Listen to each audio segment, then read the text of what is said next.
جتنے ہفتے کے ایام وہ سب کے سب ایک برابر، وہ ایک برابر نہیں۔ وہی آیت کیف فضلنا بعضهم علی بعض، ذرا دیکھو تو صحیح کہ ہم نے کیسے بعض کو بعض پر فضیلت دی ہے۔ منگل کے دن آپ نے ایک عبادت کی اور وہی عبادت آپ نے جمعے کے دن کی، کیا یہ دونوں برابر ہیں؟ یہ دونوں برابر تو نہیں۔ تو بظاہر اگر دیکھیں تو منگل اور جمعے میں کیا فرق ہے؟ سورج منگل کو بھی طلوع ہوتا ہے، سورج جمعے کو بھی طلوع ہوتا ہے، لیکن اگر آپ غور کیجئے تو منگل اور جمعے میں مانوی اعتبار سے فرق ہے۔ یہ فرق وہ نہیں ہے کہ جس کی وجہ سے آپ کا لباس تبدیل ہو جائے گا، سردی اور گرمی کا فرق نہیں ہے۔ یہ فرق وہ نہیں ہے کہ جس کی وجہ سے آپ کو پھول کھلے ہوئے نظر آ رہے ہیں یا خزاں کے اندر مرجھائے ہوئے پھول نظر آ رہے ہیں، وہ فرق نہیں ہے۔ پھر جمعے کے دن آپ کا لباس کیوں تبدیل ہو گیا؟ ایک خاص اہتمام سے آپ نے کیوں لباس پہنا؟ ایک خاص اہتمام سے آپ نے خوشبو کیوں لگائی؟ ایک خاص اہتمام سے آپ کیوں جا رہے ہیں مسجد کی طرف؟ تو آپ جواب دیں گے آج جمعے کا دن ہے۔ ہاں، فرق کیا پڑا؟ فرق کیا پڑا؟ آج موسم تبدیل ہو گیا؟ کہا نہیں، موسم تبدیل نہیں ہوا۔ مانوی اعتبار سے جمعے کا دن سید الایام، دنوں کا سردار ہے۔ منگل، بدھ، پیر، ان میں سے کوئی جمعے کے برابر نہیں آ سکتا۔ یہی رات کا معاملہ ہے، پیر کی رات، منگل کی رات، لیکن شب جمعہ یہ دعائے کمیل کیوں کھول لیا آپ نے؟ یہ زیارت وارثہ کیوں پڑھ رہے ہیں؟ آپ جواب دیں گے آج کی شب جمعہ ہے۔ تو اس کا مطلب یہ ہے کہ راتیں دن سب ایک برابر نہیں ہوتے۔ وہی عمل، عابد وہی، معبود وہی، میں کہوں عبادت بھی وہی۔ زیارت وارثہ میں تو عمل تبدیل ہو رہا ہے، نماز جمعہ میں تو ایک ایڈیشنل عمل آ رہا ہے۔ وہی عمل اگر آپ جمعے کے دن کر رہے ہیں ثواب اور ہے۔ فرق کیا ہے؟ کہ دن بدل گیا، نہ عابد بدلا، نہ معبود بدلا، نہ عبادت بدلی، بس دن بدل گیا، زمانہ بدل گیا، جس کی وجہ سے ثواب میں اضافہ ہو گیا، قبولیت کا امکان بڑھ گیا۔ اب میں آپ سے پوچھتا ہوں، مجھے بتائیے جس طرح سے یہ ہفتے کا معاملہ ہے، کیا ایسا ہی معاملہ مہینوں کا بھی ہے؟ جی ہاں، بالکل یہی معاملہ مہینوں کا بھی ہے۔ پروردگار عالم نے ہر 2 مہینوں کو ایک برابر نہیں رکھا۔ کیف فضلنا بعضهم علی بعض، ذرا دیکھو تو صحیح ہم نے کیسے بعض کو بعض پر فضیلت دی ہے، ہم نے سب کو ایک برابر نہیں رکھا۔ میں آپ سے پوچھتا ہوں، ابھی جو مہینہ آنے والا ہے ماہ رمضان، اس کے بارے میں کیا خیال ہے؟ کیا یہ ماہ رمضان عام مہینوں جیسا ہے؟ جواب جی نہیں، یہ عام مہینوں جیسا نہیں ہے۔ اس کی کیا خصوصیت ہے؟ سید الشہور ہے، یہ مہینوں کا سردار ہے، کہ وہ شہر اللہ ہے، اللہ کا مہینہ ہے۔ آپ نے غور فرمایا برادران عزیز، کہ یہ سید الشہور ہے، شہر اللہ ہے، اللہ کا مہینہ ہے، تو باقی مہینے کسی اور کے؟ یعنی معاذ اللہ کیا ہمارا یہ عقیدہ ہے کہ ہم نے 4، 5، 20، 25 خدا بنا لیے ہیں اور ہم نے کہا کہ ماہ رمضان اللہ کا مہینہ ہے اور باقی ایام کسی اور خدا کے مہینے ہیں؟ ارے سارے مہینے خدا کے مہینے ہیں، مگر پھر کیا وجہ ہے کہ اس مہینے کو الگ سے پروردگار عالم نے خود سے منسوب کر دیا؟ پیغمبر اکرم نے یہ اعلان کیا، قد اقبل الیکم شہر اللہ، یہ شعبان ہی کا خطبہ ہے کہ تمہاری طرف اللہ کا مہینہ آ رہا ہے، بالبرکت والرحمت والمغفرہ، اور اکیلا نہیں آ رہا، اپنے ساتھ برکتیں لے کر آ رہا ہے، رحمتیں لے کر آ رہا ہے، مغفرت لے کر آ رہا ہے۔ تو اللہ کا مہینہ آ رہا ہے تو یہ مہینے کس کے ہیں؟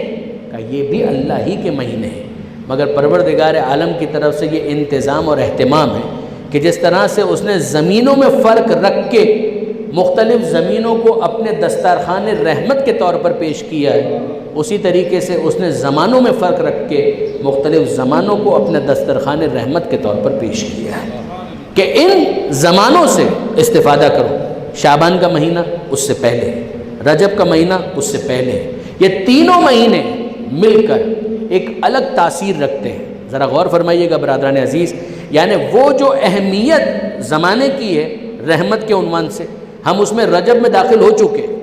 رجب سے پہلے کے مہینے ان کی وہ اہمیت نہیں ہے جو رجب کی اہمیت ہے، شعبان کی اہمیت اور پھر ماہ رمضان کی اہمیت، اور اسی وجہ سے آپ نسبتوں کا فرق بھی دیکھیں گے۔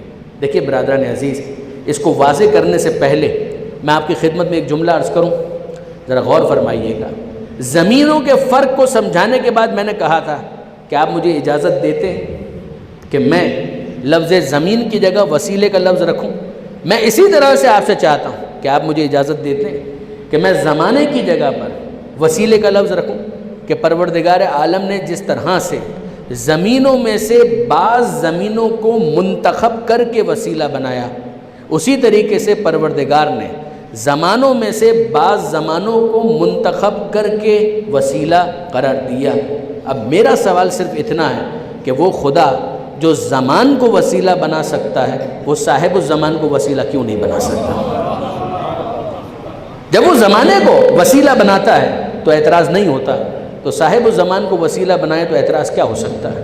اگر وہ زمینوں کو وسیلہ بنا رہا ہے تو اعتراض نہیں ہے، تو اب میں آپ سے سوال کرتا ہوں کہ جن کے صدقے میں زمینوں کو خلق کیا گیا، اگر ان کو وہ وسیلہ بنائے تو اس میں اعتراض کیا ہے؟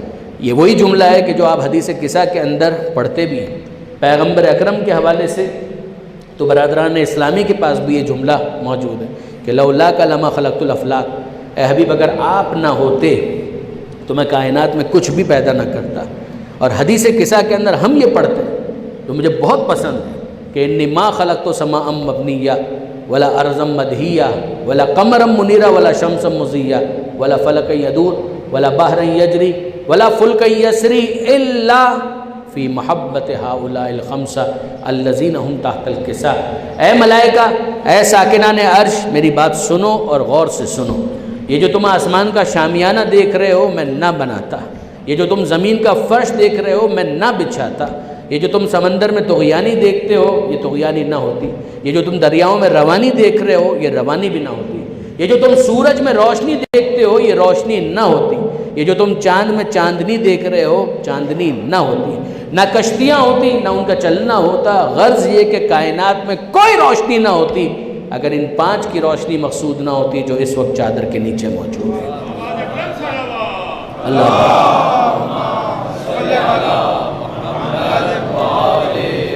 آپ نے غور فرمایا برادران عزیز، انصافاً آپ اس رخ سے غور کیجئے، یہ وسیلے کا جو فلسفہ ہے یہ بالکل واضح ہو جاتا ہے۔